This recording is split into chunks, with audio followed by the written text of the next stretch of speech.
Kita ke Palu, Saudara. Satuan Narkoba Polresta Palu menangkap seorang kurir sabu. Dari tangan kurir tersebut, polisi menyita barang bukti sabu 1 kilogram.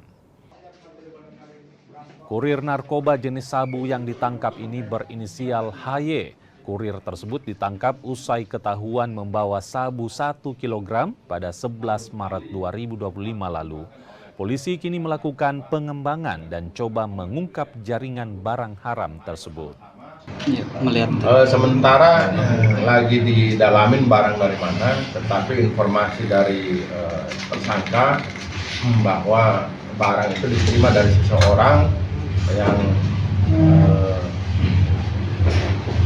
belum dikenal, tetapi itulah jaringan narkoba, sistemnya terputus sehingga pelaku dia tidak mengenal orang tersebut, tetapi menerima barang.